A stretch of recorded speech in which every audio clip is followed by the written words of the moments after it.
Balik lagi di Inspiring Around, masih bersama Naila di sini. Nah, seperti janji Naila tadi, kita akan berbincang dengan cucu dari salah satu pahlawan revolusi, yaitu Brigjen Donald Ishak Pandjaitan atau DI Pandjaitan, yaitu Sifra Panggabean. Halo, selamat pagi, Halo, Sifra. halo, selamat pagi semua, selamat pagi. Apa kabar? Ya, sehat. Gimana kabar?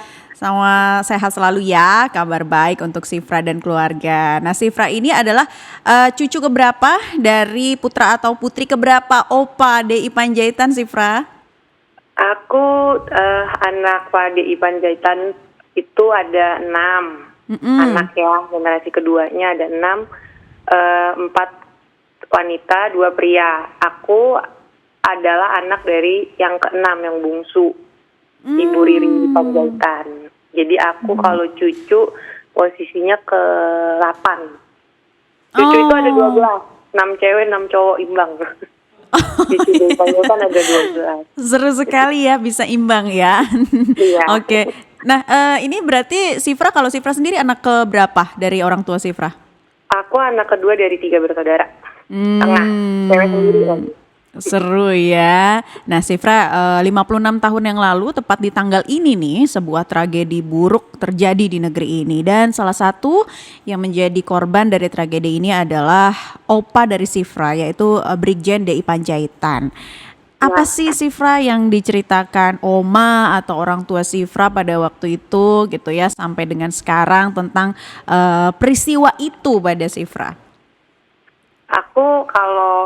aku kan oma ya, mamaku itu kan semua mereka saksi sejarah ya, saksi mata. Memang kan kalau dari kejadiannya sendiri kan opa itu pergi dari rumah ya, dari keluarga, lagi dalam posisi kan istirahat. Jadi waktu itu lengkap, enam ya, mamaku sama kakak-kakak dan abangnya. Ya jadi aku selalu, setiap tanggal 30 September ya, ini kan kita biasanya sebelum pandemi itu ada peringatan di Lubang Buaya. Nah aku tuh Mm-mm. selalu diceritakan bagaimana kondisi waktu itu tuh tak bisa dibilang ya nggak manusiawi ya, kalau melihat orang tuanya ditembak di depan anak-anaknya, di depan keluarganya. Itu kalau mamaku cerita, ya kayak kaget jam-jam subuh lagi tidur tiba-tiba ditembak banyak banget peluru gitu kan.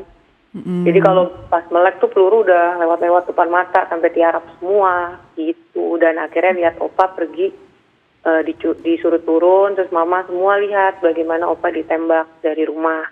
Jadi pergi dalam keadaan udah ditembak ya, udah jadi jenazah sebenarnya waktu itu, malam itu. Itu yang aku dengar dari oma sama mama. Mhm. Pada waktu itu diceritakan pada usia berapa, Sifra? Aku dari sebenarnya kalau dari aku kecil itu kan udah selalu diajak ya setiap tahun. Tapi kalau benar-benar dengar ceritanya udah aku dewasa tuh mungkin aku SMP kelas 3 udah mulai diceritain yang mulai sebenarnya mereka udah cerita dari awal sih begitu ya, detail kan. Cuman umur 3 SMP aku baru benar-benar paham ya. Mhm, mhm. Tapi kalau Sifra sendiri sebenarnya waktu kecil dulu sempat bertemu dengan sosok opa? Atau belum? Enggak, aku lahir 90, opa mamaku aja masih 8 tahun, 9 tahun waktu 1965 Jadi itu. memang mendengar cerita dari ibu dan juga oma ya, pada waktu kecil Iya. dulu sudah sering mengikuti hari peringatan. Nah, tadi kalau mendengar cerita dari Sifra, ini kan kita juga tahu semua mengenai konflik yang terjadi dalam tragedi G30 SPKI yang kemudian berdampak dari generasi ke Oh, generasi. Ada banyak luka yang timbul dari peristiwa itu. Tapi kalau dari Sifra sendiri menyikapinya seperti apa Sifra?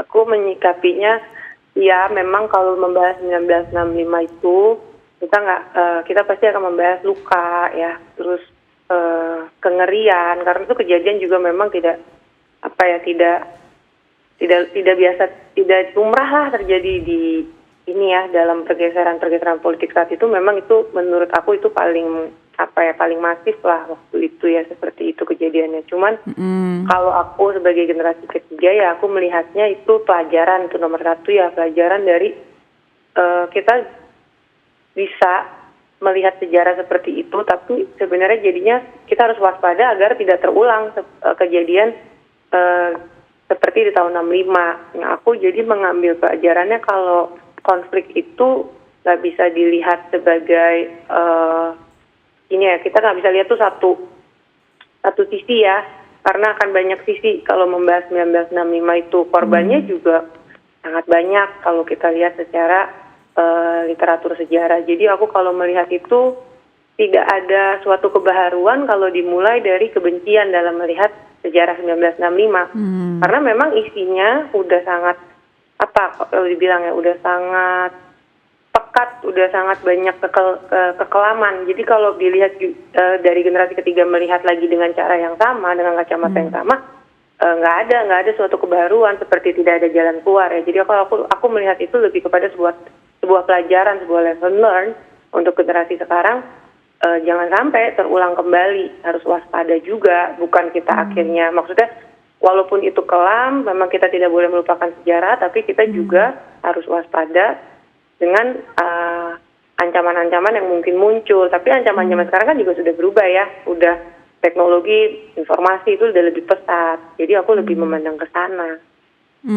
Lebih memandang bahwa sudah memiliki pemikiran yang terbuka, menerima sebagai bagian dari sejarah ya, tetapi juga harus tetap waspada ke depannya. Nah, Sifra memilih untuk resolusi konflik dong artinya ya. Gimana nih caranya? Terutama mungkin dengan mereka, para keturunan orang-orang yang dilabeli PKI nih, Sifra. Iya, kalau kita lihat kan seorang gini ya, kalau aku pakai kacamata generasiku lah, kita seorang usia generasi aku gitu, generasi umur 30 gitu ya. Kita kan yang kita lihat apa yang kita baca ya kan, apa yang kita baca, apa yang disajikan di media, TV ya, sampai sebatas itu. Tapi kan untuk bagaimana itu benar apa salah, itu kan akhirnya nggak ada di kita ya, nggak bisa kita anggap begitu. Nah makanya kalau saya dengar gimana dengan orang-orang yang dapat stigma sama orang-orang yang mungkin mau tidak mau dia jadi salah gitu kan, tidak ada pilihan di kala itu, di saat itu, menurut aku itu tidak bisa lagi diterus-teruskan lah ya, diwariskan ke zaman ini gitu loh. Maksudnya mereka kan, aku kan misalnya ya, aku punya keturunan pahlawan revolusi, terus mungkin ada keturunan yang akhirnya mau nggak mau kan membawa cap-cap itu. Tapi dia keturunan, dia cucu, dia juga tidak sama kayak aku, tidak pernah ada hidup di zaman itu, tapi dia menanggungkan beban masa lalu yang dia juga tidak bisa mencari kebenarannya karena itu udah berapa dekade berlalu. Nah menurutku stigma-stigma itu juga sebagai manusia yang hidup di dalam negara NKRI, apalagi kita negara hukum, itu stigma-stigma itu juga udah nggak bisa relevan ya, karena dia kan lahir juga tidak dia tidak memilih lahir, saya tidak memilih lahir menjadi anaknya dia juga tidak memilih. Jadi aku memilih untuk melihat generasi-generasi yang sekarang yang udah jadi dewasa ya, dibilang stigma itu kan keturunan ini ya. Dia keturunan siapa, tapi kan dia tidak melakukan itu ya. Jadi aku tidak mau terbawa dengan stigma-stigma itu keturunannya A, B, C. Menurutku selama dia ada di Indonesia, selama dia membangun negara ini, tunduk kepada Pancasila, ya dia sama aja sebenarnya sama aku gitu loh. Kalau aku melihat ya, maupun penggiringan-penggiringan itu pasti ada. Iya. Ya, jadi bagaimana kemudian kita bisa memiliki sikap ya untuk resolusi konflik yang tadi Sifra jelaskan tadi. Nah, kalau momen sejarah yang ada di dalamnya ini kan ada kisah Opa nih Sifra, kemudian diperingati sebagai Hari Kesaktian Pancasila. Gimana nih pandangan Sifra sendiri tentang makna dari kesaktian Pancasila? Makna dari Hari Kesaktian Pancasila itu adalah kita tuh bisa ada dalam satu negara, dalam satu bingkai Pancasila itu lewat banyak proses, lewat banyak penderitaan, lewat banyak pengorbanan, banyak korban pahlawan revolusi, para jenderal, tokoh agama, tokoh-tokoh politik saat itu semua dimaknai dalam Hari Kesaktian Pancasila, berada rongrongan kepada Pancasila itu ada, bukan tidak ada. Ada upaya-upaya untuk menurunkan Pancasila itu ada, bukan tidak ada. Tapi sekarang di tahun ini bagaimana kita bisa melihat, kita bisa menjaga Pancasila itu, kita bisa memupuk perdamaian itu jauh lebih penting. Karena kalau kita melihat masa lalu, Hari Kesaktian Pancasila itu kan diperingati karena banyaknya gejolak ya, banyaknya pergeseran politik, masyarakat jadi disintegrasi, terbagi-bagi karena politik, terbagi karena agama, terbagi karena kelompok-kelompok. Itu deep banget maknanya sebenarnya Hari Kesaktian Pancasila, bahwa pernah ada cara-cara seperti itu untuk memisahkan kita sebagai satu bangsa. Nah, buat aku makna Hari Kesaktian Pancasila adalah bagaimana pengorbanan di masa lalu, tumpah darah di masa lalu itu bisa dijadikan memori dan pelajaran buat kita di masa ini, jangan sampai terulang. Harus tetap waspada terhadap apa? Waspada terhadap upaya-upaya disintegrasi bangsa, waspada terhadap keinginan untuk mengeskalasi konflik. Jadi Hari Kesaktian Pancasila setiap tahun momentumnya harus diambil dari sisi itu juga, ya. Jadi kita waspada, jadi masyarakat ini nggak terus terbagi, tapi bagaimana memupuk perdamaian itu. Baik, jadi memupuk perdamaian dan juga kembali mengingatkan kita terhadap penghormatan dari para pahlawan juga ya, kepada seluruh pahlawan yang telah berjatuhan dan melakukan tugasnya melindungi Pancasila. Kesaktian Pancasila juga memiliki makna sebagai usaha untuk membentengi peranan Pancasila yang memang sebagai dasar negara serta ideologi bangsa. Nah, Sifra, kalau menurut Sifra sendiri, kalau Pancasila di zaman sekarang ini masih sakti nggak sih? Atau adakah yang menurut Sifra ini ancaman-ancaman yang mungkin kembali menguji Pancasila kita? Buat aku Pancasila ini apakah masih sakti gitu kan? Atau mesti nggak, masih eksis nggak? Itu adalah sejauh mana generasi sekarang dan pokoknya generasi yang masih ada di Indonesia, sejauh mana kita mengamalkan Pancasila. Kalau kita bermimpi Pancasila sampai 2045 ya, menjadi Indonesia emas kan katanya, terus kita punya moto di Indonesia maju, ya mau semaju mana, mau sejauh mana, tergantung bagaimana sebenarnya kita mengamalkan Pancasila. Kalau kita nggak mengamalkan Pancasila dalam kita bersosialisasi, dalam kita bernegara, dalam memerintah juga, ya kan, itu kita yang bisa prediksi sendiri kan. Generasi ini bisa memprediksi sendiri. Nah, makanya buat aku mengamalkan Pancasila itu jauh lebih penting kan daripada menghafalkan. Nah, kalau kalau tataran sekarang kan menghafalkan tuh mudah, tapi mengamalkan bagaimana gitu ya. Itu yang aku lebih fokus untuk melihat apakah Pancasila ini masih sakti, depends on you, depends on us. Tergantung kita, tergantung saya. Bagaimana saya mau mengamalkan itu. Buat aku begitu. Apakah masih ada ancaman-ancaman terhadap itu? Masih sekali, masih banyak. Walaupun berubah berbagai wujud ya, bisa dalam bentuk ancamannya sekarang kan apa-apa di media sosial, apa-apa di berita benar atau bohong, bahkan kita nggak akan pernah tahu mana benar mana bohong karena semua berita itu masuk. Itu globalisasi, proses-proses globalisasi itu juga harus diantisipasi memang dalam kita bernegara, karena budaya-budaya kita kan, culture kita ada sendiri ya, yang kita sudah anut, yang sudah kita dari nenek moyang kita dulu, itu akan mengalami banyak distorsi. Ya menurutku di situ peran kita sekarang untuk mau Pancasila mau tetap eksis nggak. Kalau masih mau tetap eksis, jangan ragu tuh kita amalkan gitu. Apa yang ada kita lakukan tuh nanti berpengaruh kepada kelangsungan negara kita ini juga. Dan termasuk juga salah satunya dengan kita memahami sejarah apa yang terjadi pada waktu itu, ini juga bisa meresapi ya nilai-nilai kebaikan yang ada, sehingga rasa nasionalisme kita bisa terus tumbuh dan menjadi bagian besar dari masyarakat. Sifra, gimana nih kalau Sifra sendiri untuk menjaga nilai-nilai Pancasila dalam kehidupan sehari-hari? Dalam kehidupan sehari-hari, kalau aku ya menilai Pancasila ini, yang pertama sebenarnya kan semangat yang ada yang tumbuh, bahkan kenapa kita bisa merdeka juga ya, itu kan sebenarnya semangat gotong royong ya. Mungkin kalau generasi sekarang tuh, apalagi kalau kata BTS kan Survivor Generation, Survivor Generation. Jadi gotong royong tuh benar-benar teruji kan waktu pandemi ini. Apa kita benar-benar punya rasa gotong royong antar satu sama lain. Nah, mungkin kalau aku selalu ngomong kan ya, kita bisa, kalau teman-teman ngomong kan kita bisa buat apa sih? Kita kan belum ada di pada puncak kepemimpinan atau di puncak, masih umur kita kan masih tengah gitu kan. Terus aku bilang buat aku pribadi kan, kita jangan tanya apa yang belum bisa kita lakukan dong. Kita harus fokus dengan apa yang kita bisa lakukan dulu. Kecil atau besar itu urusan nanti kan, tapi apa yang saya bisa dulu. Nah, kalau aku tuh berpikir selama pandemi ini, ya gotong royong misalnya gini, aku punya kesempatan waktu itu pandemi, tapi nggak boleh keluar sama sekali waktu awal-awal pandemi. Cuman kan kita lihat di TV ya, kayak tenaga kesehatan tuh mereka minim. Kenapa mereka terpapar? Karena tidak punya alat kesehatan APD yang lengkap dan sebagainya. Nah sekarang tuh serba internet kan. Jadi aku bilang kayak karena aku aktif di ikatan alumni ya, ikatan alumni S2 aku bilang kayak kita kan juga nggak bisa cuma nonton gitu kan, nggak bisa cuma nonton ini berjatuhan ini awal pandemi kan. Terus aku bilang ya kita harus cari apa yang kita bisa lakukan. Aku bilang kalau keluar nggak mungkin, takut kena kan. Terus aku lihat platform ternyata sekarang kan secara daring ya kita bisa gather donation kan lewat platform gitu kan. Terus aku bilang gimana?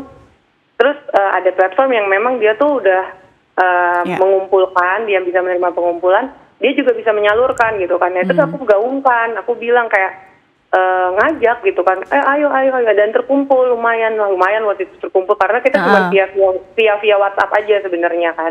Cuman kan terus aku ambil kesimpulan gini ya, aku pikir kalau kita mau merubah apapun ya, mau merubah dunia misalnya, mau merubah negara ini, start first from changing yourself. Dimulai aja dulu dari perubah diri sendiri. Jadi itu lebih applicable ya kan. Menurutku ya kalau mau gotong royong gitu nggak kita pikirkan aja orang-orang sekitar kita gitu.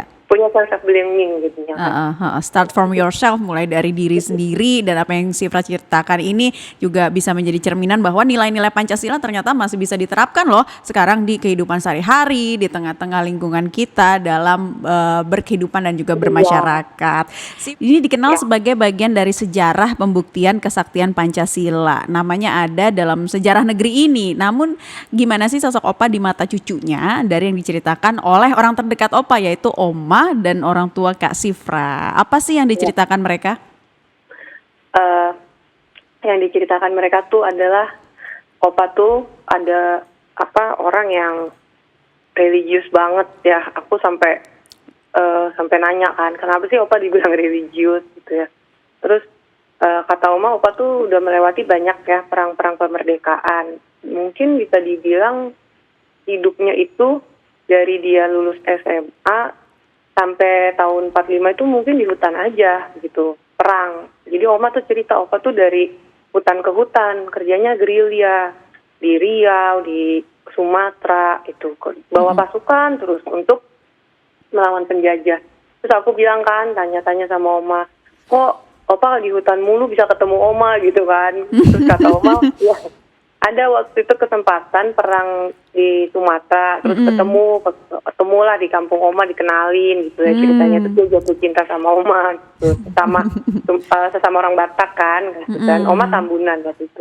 Terus akhirnya mereka menikah lah, long story short mereka menikah. Terus yang aku dengar Oma aja sampai melahirkan anak pertama dan kedua tuh di hutan, karena ikut dalam perjuangan juga. Jadi Oma itu juga termasuk veteran waktu itu. Jadi aku bisa membayangkan dari cerita Oma, hidup orang tua kita di zaman itu ya isinya perjuangan gitu ya. Belum berpikir tentang bagaimana kenyamanan hidup gitu kan. Mereka berpikir kan bagaimana bisa merdeka dulu deh, berjuang sampai aku dengar Oma aja melahirkan di hutan gitu ya, dengan segala keterbatasannya.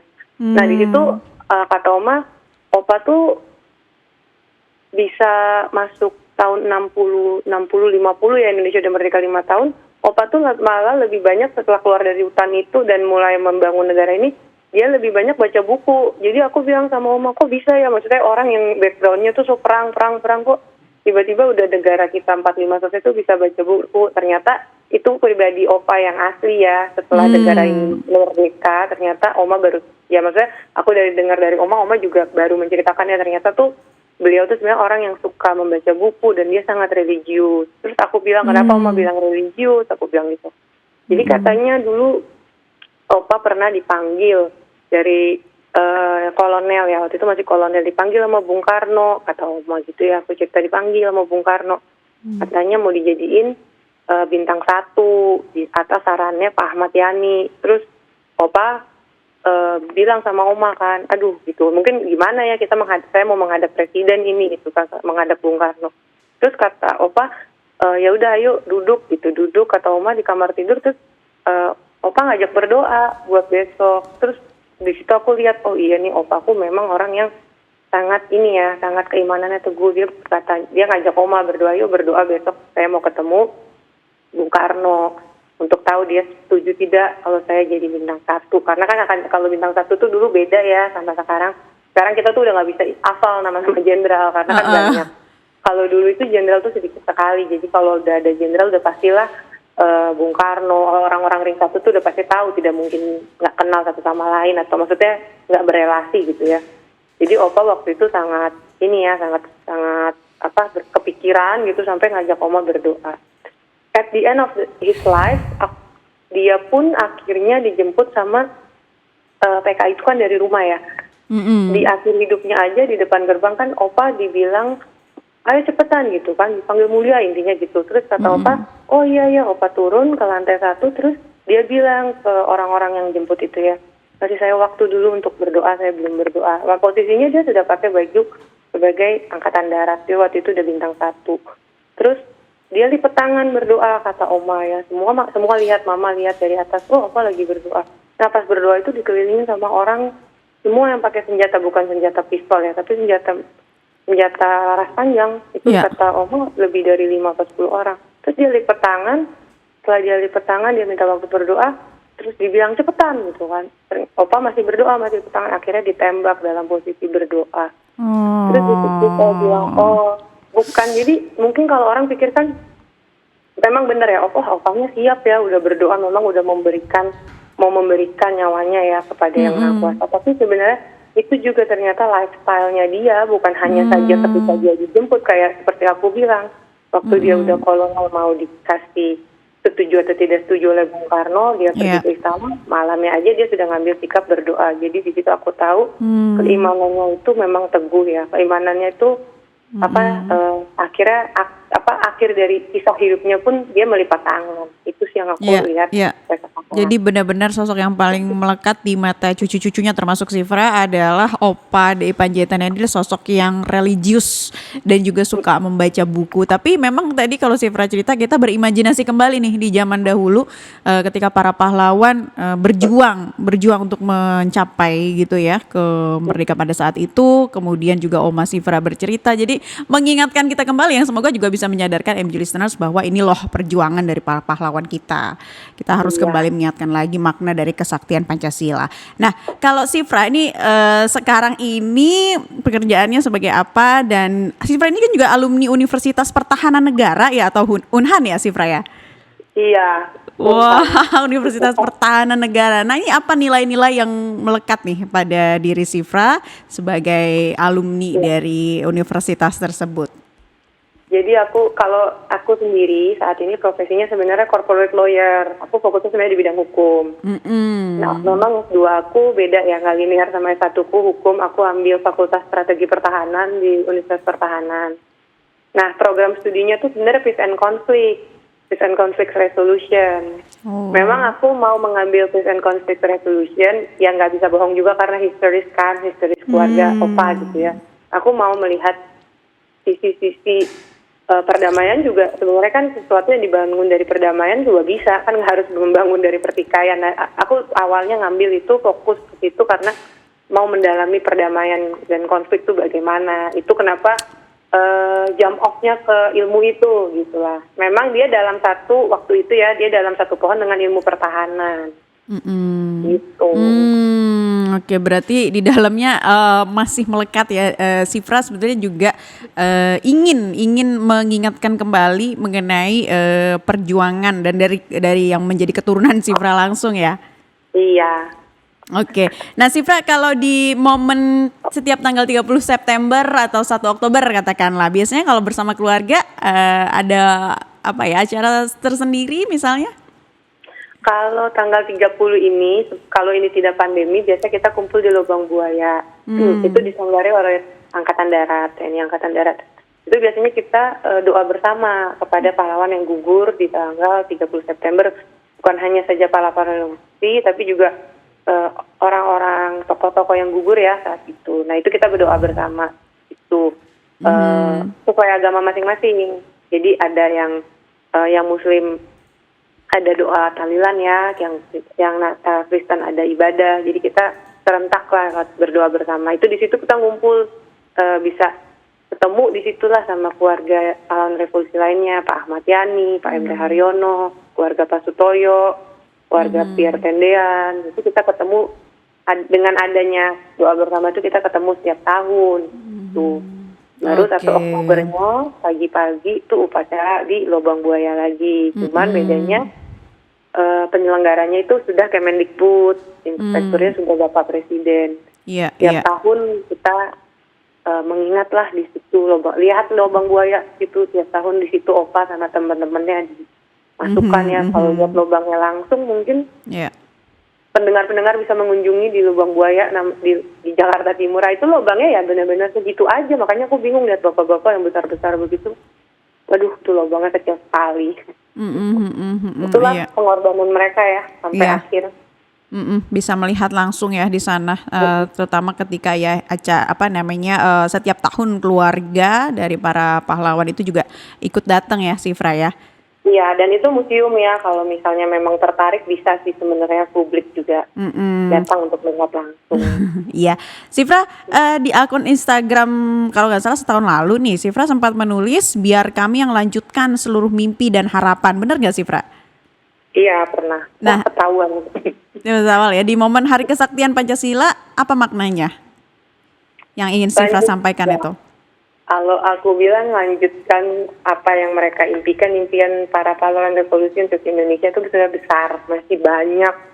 Mereka kan pergi dalam keadaan belum menyelesaikan sebenarnya.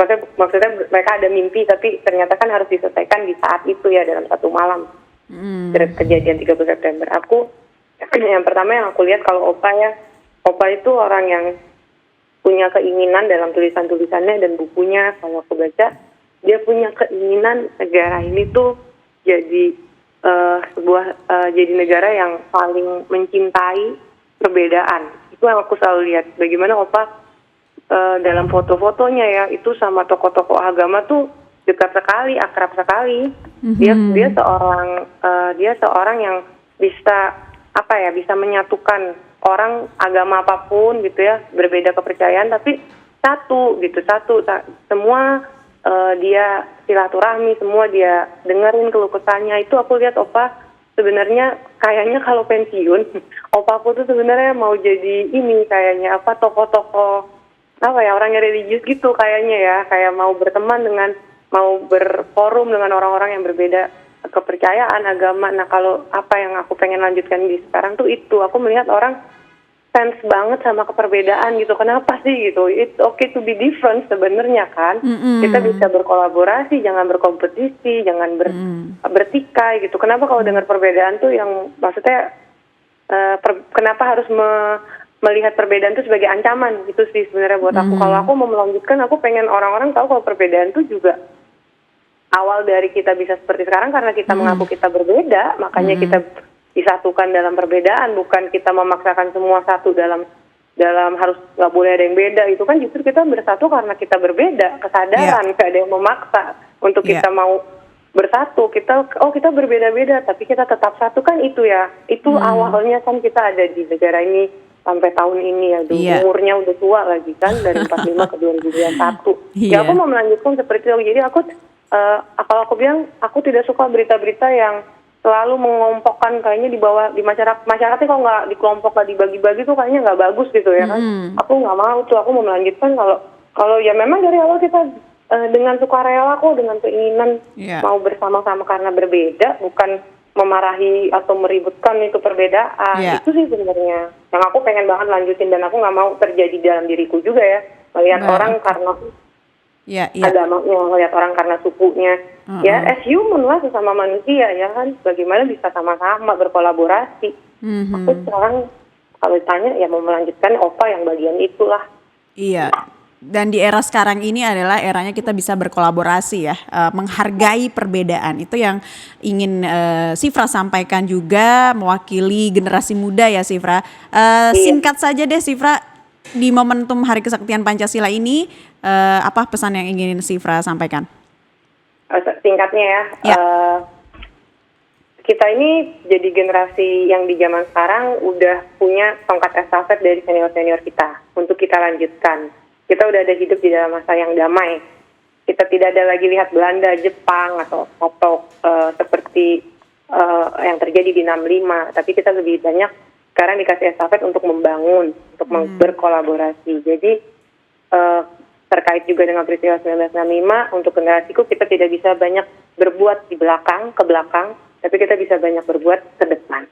Ya, itu pesan dari salah satu cucu pahlawan revolusi DI Panjaitan. Sifra Panggabean, terima kasih. Thank you, sukses ya. Iya, senang sekali ya. Tadi Sifra sudah berbagi cerita dan mengingatkan kita kembali akan sejarah. Sehat dan sukses selalu. Salam untuk keluarga Sifra ya. Ya, terima kasih semua. Oke.